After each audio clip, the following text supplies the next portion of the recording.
Hello everyone, welcome to Unimonks. Chapter 4 start कर दिया था, थिंकर्स, बिलीफ और बिल्डिंग्स, जिसमें हम 600 BCE से 600 CE इस पीरियड के अब कल्चरल डेवलपमेंट्स के बारे में पढ़ रहे थे। और सेकंड चैप्टर में इकोनॉमिक और पॉलिटिकल चेंजेस पढ़ चुके हैं। थर्ड चैप्टर में उनकी वजह से आए सोसाइटी पे जो चेंजेस थे उनके बारे में पढ़ चुके हैं। और अब तक हमने कल्चरल चेंजेस का फर्स्ट पार्ट पढ़ा था, जिसमें हमने सांची स्तूपा के बारे में और जैनिज्म के बारे में पढ़ा था, और क्यों ये जो दो मेजर रिलीजन थे हमारे, बुद्धिज्म और जैनिज्म, इमर्ज हुए, क्या रीज़न रहे, इस सब के बारे में भी पढ़ा कि किस तरीके से ब्रह्मैनिकल थ्योरी जो थी उसको रिजेक्ट किया गया। ठीक है, तो मैंने आपको बताया था कि मेजरली हम इस चैप्टर में बुद्धिज्म के बारे में पढ़ने वाले हैं, पर बुद्धिज्म जो था वो अकेले आइसोलेशन में डेवलप नहीं हुआ था।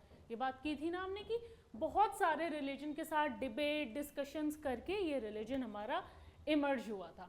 तो आज जो हम पढ़ेंगे बुद्धिज्म के बारे में पढ़ेंगे, पर रिवीजन बहुत ज़रूरी है, इसलिए आगे बढ़ने से पहले रिवीजन कर लेते हैं, क्योंकि हो सकता है आप कभी कभी खुद से रिवीजन ना करें। तो हम हर लेक्चर में एक बार रिवाइज ज़रूर करेंगे कि हमने प्रीवियस लेक्चर में क्या पढ़ा है, because revision is the key to success. जितना ज़्यादा आप रिवाइज करोगे उतनी ही जल्दी जो है आप वो चीज़ों को ग्रास्प कर पाओगे, याद कर पाओगे। तो सबसे पहले एक बार देखो, क्विकली करते हैं सबसे जल्दी कि सांची स्तूपा के बारे में पढ़ा था। सांची स्तूपा मैंने आपको बताया MP भोपाल मध्य प्रदेश में है। 19th सेंचुरी के यूरोपियंस जो थे वो इतने ज़्यादा फैसिनेटेड थे, इतने ज़्यादा उन्हें ये जो मॉन्यूमेंट था इतना फैसिनेटिंग लगा कि इसको वो अपने म्यूज़ियम में ले जाना चाहते थे, पर फॉर्चुनेटली नहीं ले जा पाए, बस कॉपीज़ ही ले जा पाए। तो भोपाल के जो हमारे रूलर्स थे उन्होंने इसको फंड किया, इसके प्रिजर्वेशन के लिए पैसा खर्च किया, और यही रीज़न था कि जो जॉन मार्शल थे, जॉन मार्शल मैंने आपसे पूछा था कमेंट्स में, बताइए कौन थे, तो उन्होंने इनके बारे में, जो सुल्तान जेहन थे, सुल्तान शाहजहां बेगम के सक्सेसर, उनके बारे में जो अपने वॉल्यूम्स थे उनको कुछ वॉल्यूम सांची स्तूपा पर जो लिखे डेडिकेट किए थे। सांची स्तूपा ने हमारी बुद्धिज्म की अंडरस्टैंडिंग बढ़ा दी, वो हम आगे चल के पढ़ेंगे कि किस तरीके से मॉन्यूमेंटल स्ट्रक्चर जो उन पर छोटे छोटे मोटिव्स होते थे डिज़ाइन किए जाते थे। और ASI का रोल भी बता दिया। ASI क्या है, हमारा आर्कियोलॉजिकल सर्वे ऑफ इंडिया था, उसका रोल भी बता दिया कि भाई किस तरीके से हमारा आर्कियोलॉजिकल सर्वे ऑफ इंडिया जो उस टाइम पर स्टैब्लिश हुआ ब्रिटिशर्स के टाइम पर, आज तक सारे मॉन्यूमेंट्स को प्रिजर्व कर रहा है। नाउ हमने सेक्रीफाइसेस और डिबेट्स की बात की थी कि फर्स्ट मिलेनियम BCE में बहुत सारे थिंकर्स इमर्ज करने लगे। थिंकर्स का मैंने बताया था, टेबल में भी पूछ सकते हैं, Zarathustra in Iran, Kongzi in China, Socrates, Plato, Aristotle Greece. Question दे देंगे, कंट्री दे देंगे, आपको मैच करने रहेंगे। तो ये कंट्रीज हमें याद करनी है। क्यों भाई, नए नए थिंकर्स आए तो नई नई चीज़ें लेके आए, कुछ जो मिस्ट्रीज थी एग्जिस्टेंस की उसके बारे में समझना चाहते थे, ह्यूमन बींग्स और कॉस्मिक वर्ल्ड का रिलेशन समझना चाहते थे। इस टाइम पर नए किंगडम सिटीज़ इमर्ज कर रही थी गंगा वैली में।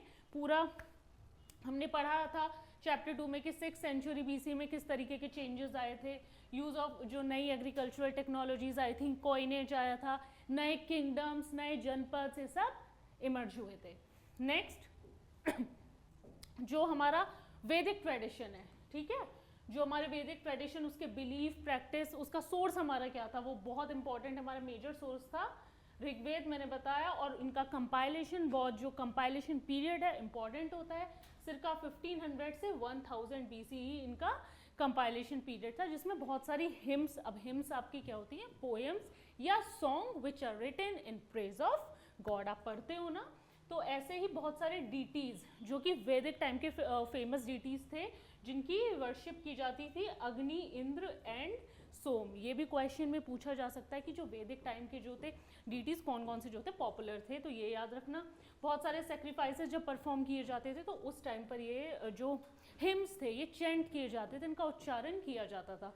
पहले तो जो सेक्रीफाइस थे सब मिलके करते थे, पर जो लेटर वैदिक टाइम था उससे जो सिर्फ हेड होता था हाउस होल्ड का वो करता था, डोमेस्टिक जो किन है, जो पूरा डोमेस्टिक यूनिट है, उसका पूरा घर बार है, उसकी सुरक्षा, उसकी अच्छी, उसकी खुशी के लिए ये सेक्रीफाइसेस, और दो और सेक्रीफाइसेस होते थे हमारे, राजसूया और अश्वमेध।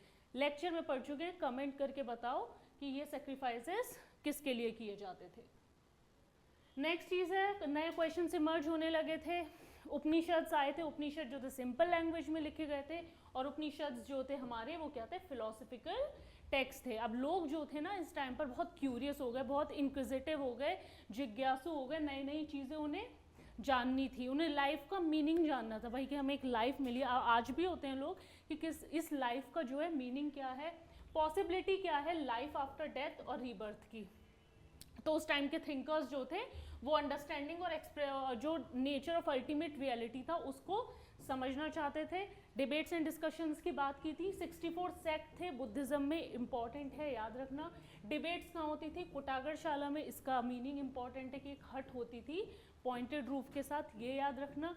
महावीर और Buddha both question the authority of Vedas, और वेद को उन्होंने कम्प्लीटली रिजेक्ट कर दिया था कि ये जो पूरा डिवाइड है, सोसाइटी में divide, it is created by humans, it is not natural as claimed by Brahmins.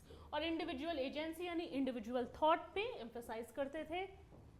Man और वुमेन को अगर लिबरेशन अटेन करना था तो उनको मतलब वो कर सकते थे, ठीक है, दे कुड अचीव लिबरेशन। और ये सब जो थी, ये सारी बातें किसके अगेंस्ट में थी, ब्रह्मानिकल पोजीशन, जहाँ सब कुछ जो था एक संस्कृत टेक्स्ट में डिफाइन कर दिया गया, और दूसरा जो सोसाइटी में पोजीशन थी वो आपकी बर्थ पे की, आपने कहाँ बर्थ लिया है उसके बेसिस पर डिसाइड की जाने लगी। महावीरा के बारे में पढ़ा था, जैनिज्म की हमने पढ़ा था कि उनके बर्थ के टाइम पर ऑलरेडी एग्जिस्टेंस में था।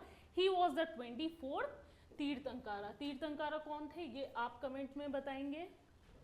उसके बाद सबसे इंपॉर्टेंट आइडियाज पढ़े थे जैनिज्म के कि एनिमेटेड है, एंटायर वर्ड एनिमेटेड है, सब में एक लाइफ होती है, एक सोल होता है। अहिंसा second important feature, non violence जिसने हमारे नेशनल मूवमेंट को बहुत ज़्यादा इंस्पायर किया। थर्ड वॉज की जो बर्थ और रीबर्थ की साइकिल थी वो कर्मा के थ्रू के, जैसा कर्म आप कर रहे हो उसके बेसिस पर आपका जो दूसरा बर्थ है वो डिसाइड किया जाएगा। एंड लास्टली एस्केटिज्म और पेनेंस जो था साइकिल ऑफ कर्मा को शेप करता था। 5 वोज थे, to abstain from killing, not to steal, not to lie, to observe celibacy, that means you don't have to get married, and lastly you don't have to possess property. ये 5 was हैं, important हैं। Spread of Jainism बहुत सारे part में spread हुआ, जो literature थी बहुत सारे जैन स्कॉलर्स ने लिखी, किस लैंग्वेज में लिखी इंपॉर्टेंट है, प्राकृत, संस्कृत एंड तमिल। और बहुत सारे जो तीर्थंकारस के डिवोटी थे उन्होंने हमारे स्टोन स्कल्पचर्स भी बनाए थे। ये सब पढ़ लिया, रिकॉल हो गया। क्वेश्चन देख लो एक बार सारे, किस तरीके के क्वेश्चन पूछे जा सकते हैं। Number 1, which deities were main deities in Rigveda, अभी बात करिए, Agni, Indra and Soma. 24 great teachers of Jainism are known as, वैसे तो मैंने कमेंट में पूछ लिया है। वर्धमान जो है ही came to be known as Mahavira, ये उनके बचपन का नाम था। मॉन्क्स और जटाकास की हम अभी बात करेंगे। तो 24 ग्रेट टीचर्स जो थे वो कौन थे, हमारे जैनिज्म में तीर्थंकारस के नाम से जाने जाते थे। Next question, the Rigveda was compiled between. अब कंपाइलेशन का पीरियड बहुत इंपॉर्टेंट है। ऋग्वेद का मैं बता देती हूँ, मनुस्मृति जो हमने चैप्टर 2 में पढ़ी है उसका आप कमेंट करके बताइए कि कब जो है मनुस्मृति हमारी कंपाइल की गई थी। एंड ऋग्वेद जो था हमारा कंपाइल किया गया था 1500 से 1000 BCE में। नंबर 4 है हमारा, in which language was Jain literature written. ठीक है, जैन लिटरेचर जो थी वो कौन सी लैंग्वेज में लिखी जाती थी। अभी बताया है कि भाई तीनों लैंग्वेज इंपॉर्टेंट थी, लेक्चर में भी डिस्कस करा था, प्राकृत, संस्कृत एंड तमिल। ठीक है, and where is Sanchi located, ये क्वेश्चन तो शॉर्ट आ ही सकता है। सांची स्तूपा कहाँ पर है, भोपाल, मध्य प्रदेश। बहुत ये हमारा एक इम्पॉर्टेंट मॉन्यूमेंट है। चलो रिविजन हो गया है।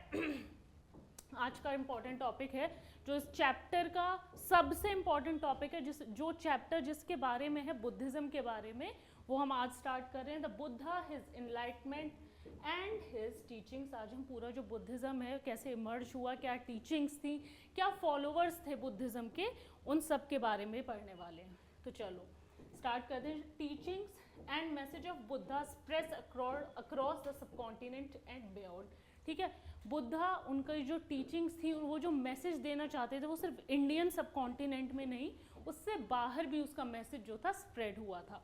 अब बुद्धिज़्म जो था वो इमर्ज हुआ था इंडिया में, बर्थ प्लेस बुद्धिज़्म का जो है इंडिया में है, बट इवेंचुअली कुछ रीजंस रहे जिनके बारे में हम डिस्कस करेंगे कि बुद्धिज़्म इंडिया में डिक्लाइन कर गया, बट बहुत सारी कंट्रीज़ में वो उससे पहले पहुंच चुका था। बहुत सारे चाइनीज़ पिलग्रिम्स भी उस टाइम पर इंडिया आए थे, बात करी है हमने लास्ट चैप्टर में कि कौन कौन इंडिया आया था, वो भी बता दो कमेंट करके। तो वो जो बुद्धिस्ट मैन्यूस्क्रिप्ट थी वो सब कलेक्ट करने आए थे। तो Central Asia to China, Korea, Japan, Sri Lanka, Thailand, Indonesia, Myanmar, ये सब ऐसी कंट्रीज़ थी जहाँ बुद्धिज़्म फैला था। और इनफैक्ट इन कंट्रीज़ में आज भी जो बुद्धिज़्म है वो एक मेजर रिलीजन है, जहाँ मेजॉरिटी जो है वो बुद्धिस्ट की है, ठीक है। फॉर एग्जांपल श्रीलंका या फिर थाईलैंड, यहाँ अभी भी जो है जो बुद्धिस्ट हैं वो क्या है, मेजॉरिटी में है। अब हिस्टोरियंस, अब सोर्स की बात आ गई फिर से। कोई भी नया टॉपिक हिस्ट्री का सबसे पहले कौन आएंगे, सोर्स। तो जो हिस्टोरियंस थे हमारे, वो जो बुद्धा की जो हिस्ट्री है, they try to reconstruct details of his life from hagiographies. तो वो हेजियोग्राफीज जो होती हैं उनसे ट्राई करते हैं वो हिस्ट्री को रिकंस्ट्रक्ट करने का, पढ़ने का, पूरी जोड़ तोड़ के जो टूटी फूटी मिली है उस तरीकों को जोड़ के एक जो पजल है उसको सॉल्व करने का, किससे, हेजियोग्राफीज से। अब आपकी हेजियोग्राफी क्या होती है, एक ऐसा टेक्स्ट जो किसी सेंट के लिए लिखा गया है, उसमें उसकी जो, अब किसी सेंट के लिए लिखा गया है, किसी रिलीजियस लीडर के लिए, ठीक है, या तो किसी सेंट के लिए या फिर रिलीजियस लीडर जो होते हैं हमारे उनके लिए लिखा गया है, ठीक है, उसे हम बोलते हैं हेजियोग्राफीज। तो अब उनके लिए लिखा गया तो भाई बहुत सी चीज़ें बढ़ा चढ़ा के भी लिख देते हैं, तो उनके प्रेज में लिखी जाती हैं बहुत सारी चीज़ें। अब ज़रूरी नहीं है सारी चीज़ें सही हो, तो हेजियोग्राफीज हमारे वो टेक्स्ट जो सेंट्स या रिलीजियस लीडर के लिए लिखे गए हैं। इम्पॉर्टेंट इसलिए हैं ये, क्यों इम्पॉर्टेंट है, ज़रूर, अब मैंने बोला कि सारी चीज़ें सच नहीं होती, फिर भी क्यों हम इन्हें इम्पॉर्टेंट मानते हैं। इम्पॉर्टेंट इसलिए हैं क्योंकि जो फॉलोवर्स थे उनके थॉट प्रोसेस के बारे में इन सब से हमें पता चलता है कि जो फॉलोवर्स थे किसी पर्टिकुलर लीडर के, उनका थॉट प्रोसेस क्या था। अब नेक्स्ट, बुद्धिस्ट ट्रेडिशंस के अकॉर्डिंग सिद्धार्थ महावीरा जो थे हमारे, लॉर्ड महावीरा, उनका जो जन्म पे, उनके बर्थ पे क्या नाम था, वर्धमान। उसी तरीके से जो गौतम बुद्ध थे, he was named Siddhartha as birth and he was the son of a chief of a Shakya clan. तो एक जो चीफ, हमने न्यू चीफ्स एंड चीफडम्स जो इमर्ज हुए थे उनके बारे में पढ़ा है, तो उसी तरीके से जो सिद्धार्थ थे वो भी एक राजकुमार थे, and he was the son of, जो चीफ थे, साक्य एक ट्राइब थी, एक क्लैन था, उसके जो चीफ थे उनके बेटे थे। Next, he had a sheltered upbringing with in the palace. अब बचपन से तो अपने घर में अपना जो महल होता था उसी में रहे थे, therefore he was disconnected with the social realities of the world, ठीक है, लाइक अंबानी किड्स जो अपने घर में ही रहते हैं इंटीरिया में, but they are disconnected from social reality. जो कॉमन पीपल जो प्रॉब्लम्स फेस करते हैं, maybe they have not faced it. He had a sheltered upbringing. तो उन्हें जो बाहर की जो सोशल, जो कॉम्प्लेक्स लाइफ थी ना, वो उतनी ज़्यादा नहीं पता थी। तो क्या हुआ, एक दिन उन्होंने अपने एक चैरिएटर से बोला, रथ होता था ना जो उसको चलाता था, उसको चैरिएटर बोलते हैं, तो उनको बोला कि मुझे जो है पूरा शहर जो है, जो पूरी सिटी है, इसको घूमना है। अब वो घूमने निकले तो उन्होंने 3 चीज़ें देखी। अब वो 3 चीज़ों को देख के उनका पूरा माइंड बदल गया, उनका पूरा थॉट प्रोसेस बदल गया। अब वो 3 चीज़ें जो देखी वो इंपॉर्टेंट है सुनना। An old man, a sick man and a corpse. Corpse means a dead body. ये 3 चीज़ें उन्होंने देखी, ये ऑप्शंस में आ जाएंगी, तीनों चारों चीज़ें आपको ये ध्यान रखनी है कि बुद्धा ने जो थी 3 चीज़ें कौन सी देखी थी।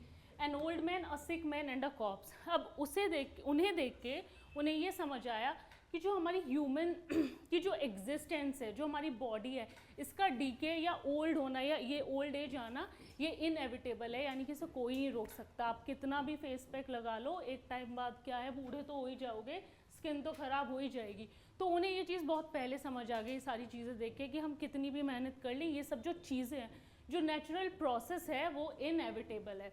एक और देखा उन्होंने, he also saw a homeless mendicant. जो साधु संत घूमते हैं, जो भिक्षा मांग के खाना खाते हैं, बट उन्होंने देखा कि that homeless mendicant, he has accepted the reality of life, कि उन्होंने जो चीज़ें थी उनको एक्सेप्ट कर लिया कि ठीक है ये सब जो है इनएविटेबल है, ये सबको अल्टीमेटली फेस करना ही है, ओल्ड एज भी, सिकनेस भी एंड देन इवेंचुअली डेथ, ये सबको फेस करनी है। तो सिद्धार्थ जो थे, गौतम बुद्ध बनने से पहले ही वॉज नोन एज सिद्धार्थ, तो जो वो सिद्धार्थ थे उन्होंने ये एक्सेप्ट कर लिया और उन्होंने भी बोला कि he too would adopt the same path, वो भी यही सेम पाथ अपनाएंगे जो होमलेस मेंडिकेंट ने अपनाया था, और इसी वजह से उन्होंने जो अपना महल था, अपना जो पैलेस था, उसको छोड़ दिया। अब उसके बाद वो निकले, वहाँ जाके उन्होंने बहुत दिन तक पहले तो उन्होंने क्या किया कि थोड़ा सा ना खुद को भूखा रखा, बट उससे क्या हुआ, ही सफर्ड नियर डेथ, ठीक है, ऑलमोस्ट ऐसी उनकी हालत हो गई। उसके बाद उन्होंने मेडिटेशन किया और उस मेडिटेशन से उनको एनलाइटनमेंट मिला, और उस एनलाइटनमेंट मिलने के बाद ही came to be known as Buddha. तो एनलाइटनमेंट मिलने के बाद ही सिद्धार्थ बिकेम बुद्धा और द एनलाइटेंड वन। तो ये उनकी स्टोरी थी कि वो सिद्धार्थ से गौतम बुद्ध कैसे बने, उनकी पूरे रिलीजन कैसे इमर्ज हुआ इसकी बात कर ली, सिद्धार्थ से गौतम बुद्ध कैसे बने उसकी बात कर ली, उनकी टीचिंग्स के बारे में, what he preached, what he taught, उसके बारे में बात करते हैं। तो सबसे पहले सोर्स, अगेन हिस्ट्री आएगी तो सोर्स ज़रूर आएंगे, सबसे पहले याद रखना कि कहाँ से हमें चीज़ें पता चलती हैं। तो जो बुद्धा की टीचिंग है उनके बारे में मेनली सूत पीतक में पाया जाता है या फिर लिखा गया है। अभी हमारे 3 पीतक हैं जो हमारी एनसीईआरटी के ब्लू बॉक्स में दिया हुआ है, ये मैं अलग से कवर करूँगी, बट यहाँ के लिए ना सुन लो कि 3 पीतक हैं and they are known as 3 Pitakas या फिर 3 बास्केट्स, ठीक है, सूत पितक, अभिधम्मा पितक एंड विनाया पितक। तो ये जो हमारा सूत पितक था, बुद्धा की जो है टीचिंग्स, इसमें बुद्धा की जो टीचिंग्स हैं उसके बारे में लिखा गया है। जो अभिधम्मा पितक था उसमें जो है फिलोसफिकल मैटर्स जो होते, जो फिलोसफी की सारी ज्ञान की बातें होती थी उसके बारे में लिखा गया है। एंड विनाया पितक जो है मोनेस्टिक ऑर्डर, बुद्धा ने एक संघ बनाया था, उसकी अभी बात करेंगे। तो उनके क्या रूल्स एंड रेगुलेशंस, जो मॉन्क्स थे उनके क्या, जो भिक्षुस थे उनके क्या रूल्स एंड रेगुलेशंस होते थे उसके बारे में बात की गई है। तो हमारे 3 पितक यानी कि 3 बास्केट्स, जिसमें से मेनली हमें बुद्धा की टीचिंग के बारे में किससे पता चलता है, सूत पितक से। अब कुछ स्टोरीज थी जो उनकी मिराक्युलस की, भाई जादुई शक्तियाँ, उनकी जो दिव्य शक्तियाँ उनके बारे में बात करती थी। बट क्या था कि बुद्धा जो थे, जो गौतम बुद्ध थे, he tried to convince people through reason and persuasion, ठीक है। जब आप किसी से डिबेट या डिस्कशन करते हो तो कोई अल्टीमेट रीज़न देते हो, कोई एक अच्छा सा रीज़न देते हो, तभी कोई लॉजिक देते हो। तो बुद्धा भी वही करते थे कि अगर कोई चीज़ होती थी ना, वो ये नहीं बोलते थे कि मेरे पास जादुई शक्तियाँ हैं या आई एम द गॉड, वो रीज़न और परसुएशन उनको समझाते थे, एक रीज़न देते थे, उसके थ्रू लोगों को कन्विंस करते थे, and not through displays of super natural powers, ये बोल के कि मेरे पास जो है सुपर नेचुरल पावर्स हैं, मेरे पास जादुई शक्तियाँ हैं, इस तरीके से वो नहीं फॉलो करते थे या कन्विंस नहीं करते थे लोगों को। अब उनकी कुछ बातें हैं, जैसे उन्होंने बोला द वर्ड इज़ ट्रांजिएंट या फिर अनेक, ये वर्ड्स इंपॉर्टेंट हैं। ये जैसे 3 फिलॉसफी, 5 वोज दे दिए जैनिज्म के, वो मार्क करने हैं आंसर में, इसी तरीके से 3 फिलॉसफी थी बुद्धिज़्म की, वो मार्क करनी है। तो पहला उन्होंने बोला द वर्ड इज़ ट्रांजिएंट। अब ट्रांजिएंट का क्या मीनिंग होता है कि जो भी चीज़ है इट इज़ शॉर्ट लिव्ड और इम्पर्मानेंट, ठीक है, कि जो वर्ड है वो हमारा कॉन्स्टेंटली चेंज कर रहा है, परमानेंट नहीं है। तो हमारी चीज़ें जो हैं बदलती जा रही हैं और उसके हिसाब से हमें खुद को अडेप्ट करना है। अब आप 90s से लेके 2023 हमारा आ गया, कितने सारे चेंजेस आए हैं। आप ही की लाइफ में कितने सारे चेंजेस आए हैं कि पहले बोर्ड्स के थ्रू एडमिशन था, अब CUET के थ्रू एडमिशन है, तो उसी के थ्रू आप उसी के ज़रिए जो है आप अडेप्ट करते हो चीज़ों को। तो ऐसा ही उन्होंने बोला कि वर्ड इज़ ट्रांजिएंट यानी कि अनेक एंड कॉन्स्टेंटली चेंजिंग, जो कि चेंज करता जा रहा है। Secondly he said it is also soulless यानी कि अनंत। अब जैनिज्म में तो बात की गई थी कि एवरीथिंग इज अ सोल, मतलब जो सब everything is animated and everything has soul. और बुद्धिज्म में क्या बात की गई है, इट इज़ ऑल्सो सोललेस यानी कि अनंत, एज देयर इज नथिंग, कि कुछ भी चीज़ हमारी आत्मा हो, सोल हो, कुछ भी परमानेंट या इटर्नल यानी कि इटर्निटी मतलब हमेशा के लिए नहीं होता है। एंड थर्ड थिंग जो बात की गई, इट वॉज सॉरो या दुख is intrinsic to human existence. That means कि कभी ना कभी आपको कुछ प्रॉब्लम्स आएंगी, कुछ अनहैप्पीनेस आएगी, ऐसा नहीं है सब चीज़ें जो आपकी ऑन ट्रैक चलती रहेंगी। तो ये तीन बातें उन्होंने बोली कि वर्ड इज ट्रांजिएंट अनेक, दूसरा सोललेस यानी कि अनंत, एंड थर्ड इज सॉरो दुख is intrinsic to human beings. अब human beings can rise above these worldly troubles following the path of moderation. कि अब ये जो ट्रबल्स हैं इनसे वो बाहर कैसे आते हैं, एक मॉडरेशन का पाथ फॉलो कर सकते हैं। अब वो मॉडरेशन का पाथ कैसे है, between severe penance and self indulgence. जैसे जैनिज्म में बात की गई थी, एस्केटिज्म और पेनेंस के थ्रू आप साइकिल ऑफ कर्मा से बाहर आ सकते हैं, उसी तरह ये इन वर्डली ट्रबल से आप किसके थ्रू बाहर आ सकते हैं, मॉडरेशन के थ्रू। और मॉडरेशन क्या है, सिवियर पेनेंस और सेल्फ इंडल्जेंस के बीच का रास्ता। अब पेनेंस की बात हमने जैनिज्म में भी की थी कि क्या होता है कि आपने कोई टारगेट सेट किया, नहीं हुआ कंप्लीट, तो यू पनिश योरसेल्फ, ठीक है। और सेल्फ इंडल्जेंस क्या होता है, जो चीज़ आपको पसंद है वो आप करते ही करते हो, ठीक है। स्कूल का होमवर्क पढ़ा है, नहीं किया, खेलने जाना है तो सेल्फ इंडल्जेंस कर ली, खुद खेलने चले गए, होमवर्क नहीं किया। तो सेल्फ इंडल्जेंस होता है कि जो चीज़ें पसंद होती हैं उनको खुद फॉलो करना, उसमें कोई ब्रेक नहीं देना। तो Buddha regarded the social world as the creation of humans. तो एक तो सारी चीज़ों से निकलने का रास्ता उन्होंने बताया मॉडरेशन, ठीक है। ये सारी चीज़ें कि कहीं कुछ गलती करिए खुद को पनिश कर लो, और जो सेल्फ इंडल्जेंस है उसको थोड़ा सा सुधार लो। और बुद्धा जो थे वो बोलते थे कि जो पूरा जो हमारा वर्ल्ड है, जो हमारी सोसाइटी है, it is the creation of humans. ये बात हम थर्ड चैप्टर से ही कर रहे हैं कि ही सेड कि ये जो डिवाइड है, ये जो सोसाइटल डिवाइड है, it is not natural, it is inflexible, यानी कि it is created by humans only, not by God as claimed by the Brahmins. He advised kings and Gahapatis to be human यानी कि kind and ethical। इसलिए हमेशा वो advice करते थे कि जो किंग्स होते थे या गाहपति, हमने चैप्टर 2 में पढ़ा है, कमेंट करके बताओ कौन थे। तो उन्होंने एडवाइस किया कि जब भी आप किसी को ट्रीट करें तो rather than treating them on the basis of their caste and birth, आप उनको सबको इक्वली ट्रीट करो, बिकॉज ये जो डिवाइड है ये हम ह्यूमंस ने ही क्रिएट किया है।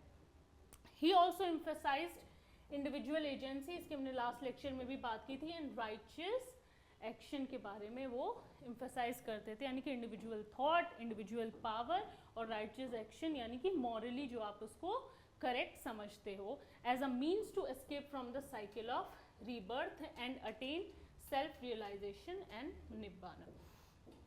ठीक है, तो उन्होंने दो रास्ते बताए, इंडिविजुअल एजेंसी और righteous action from escaping the cycle of rebirth and attaining निब्बाना।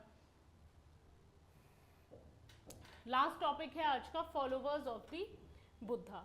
तो बुद्धा ने क्या हुआ कि बहुत सारे जब डिसाइपल्स थे, बहुत सारे उनके जो डिसाइपल्स थे जो उनको फॉलो करने लगे, तो एक संघ बनाया। अब वो संघ क्या था, एक ऑर्गेनाइजेशन थी मॉन्क्स की, हु बिकेम टीचर्स ऑफ धम्मा, जो धम्मा प्रोपोगेट करने लगे। तो जब वो बहुत सारे इकट्ठे हो गए तो एक करके संघ, एक ऑर्गेनाइजेशन बना दी गई थी। And these Monks lived on elms. Elms होता है आपका भिक्षा मांगना, कि जिससे जो मिल गया वो खा लिया, बस उसी में खुश रहे।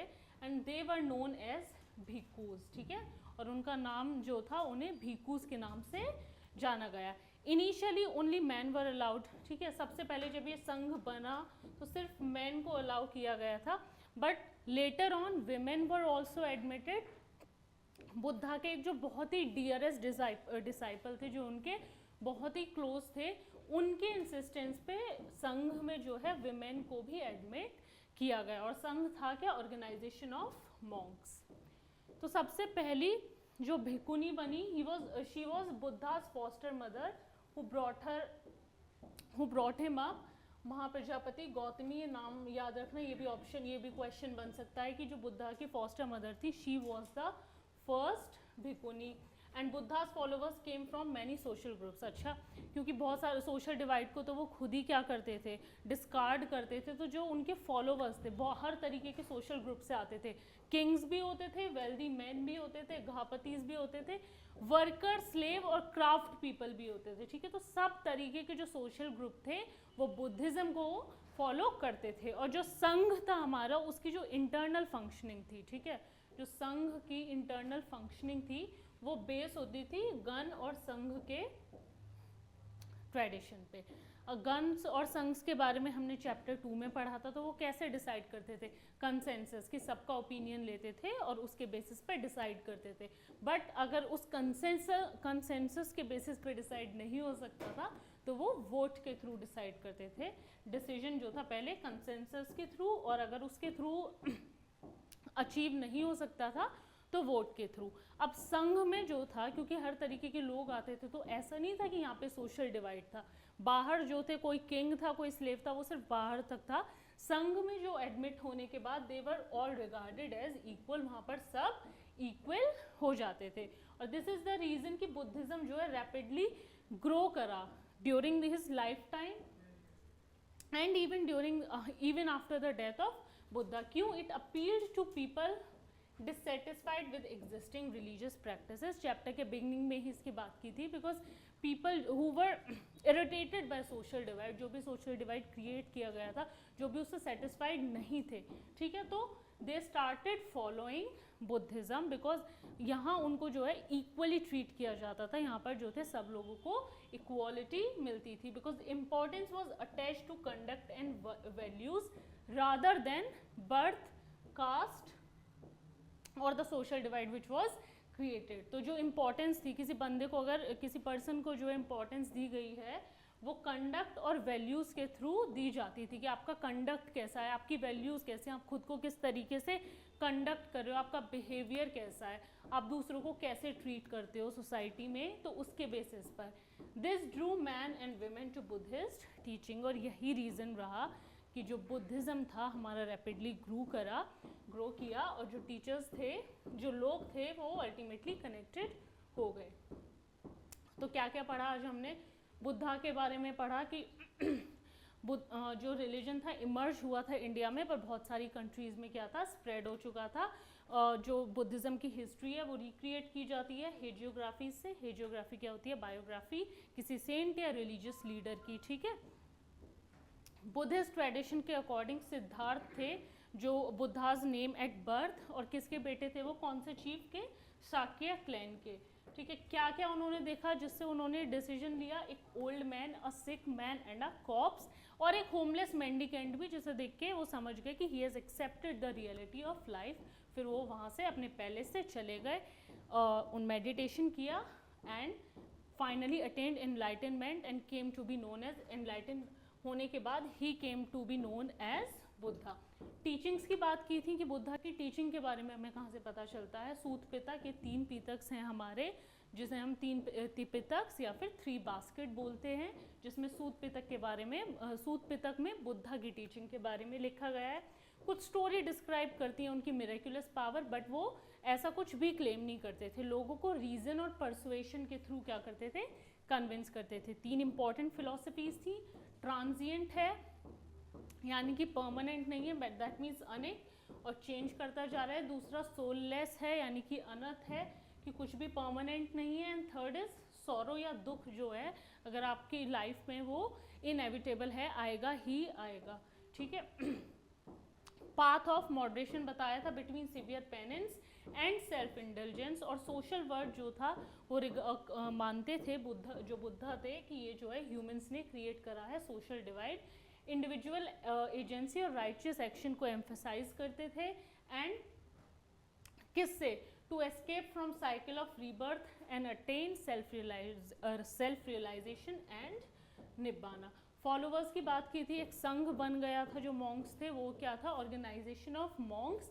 ये मॉन्क्स क्या थे? एल्म्स, यानी कि भिक्षा पर रहते थे, और इसीलिए इन्हें भिक्खूज के नाम से जाना गया। इनिशियली सिर्फ मैन अलाउ किए जाते थे, बाद में विमेन को भी एडमिट कर दिया गया था। बुद्धा की जो फॉस्टर मदर थी वो फर्स्ट भिक्खुनी थी, कौन थी? महाप्रजापति गौतमी। एंड जो बुद्धा के फॉलोवर्स थे वो बहुत सारे सोशल ग्रुप से आते थे, पर संघ में एडमिट होने के बाद सब जो हैं वो इक्वल थे। रैपिडली ग्रो करता गया रिलीजन, क्यों?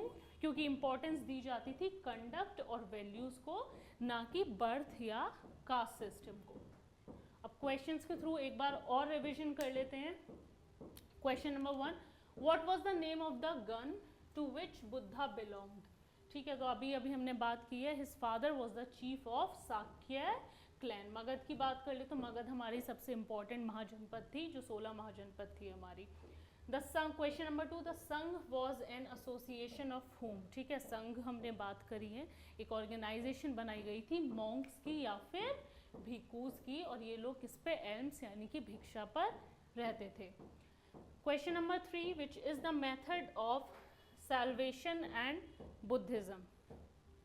तो 3 जूल्स, अहिंसा और पेनेंस, इसकी बात तो हमने जैनिज्म में की थी। तो एक 8 फोल्ड पाथ था जो हम पढ़ेंगे अभी, जिसके बारे में बुद्धिज्म में बताया गया था, to attain salvation. Question number 4, who was the first women to be ordained as bhikkhuni? तो जो भिक्खूज होते थे, पहले इनिशियली मैन को अलाउड किया गया था संघ में, जो मॉन्क्स होते थे तो उन्हें भिक्खू के नाम से जाना गया। लेटर विमेन को भी अलाउ किया गया था। तो जो बुद्धा की फॉस्टर मदर थी Mahaprajapati Gautami, she was the first bhikkhuni. Next question, which one is not included in Tripitaka? 3 pitaka यानी कि 3 बास्केट की हमने बात की थी।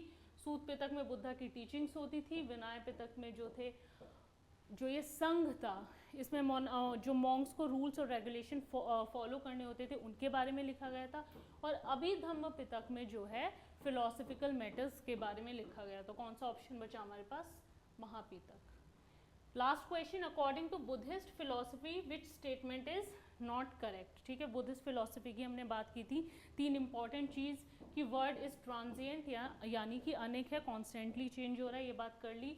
Secondly, there is nothing permanent in it, इसकी भी हमने बात कर ली। ठीक है, सोललेस है, ये भी बात कर ली। It is created by God, ये बात हमने की है कि बुद्धिज़्म जो था, जो भी डिवाइड क्रिएट हुआ था सोसाइटी में, उन्होंने ये माना था कि created by humans not by God as claimed by Brahmins. तो आज का टॉपिक हमारा यहीं तक था। अगर आपको लेक्चर अच्छा लगा हो तो चैनल को लाइक, सब्सक्राइब और शेयर करें। Thank you.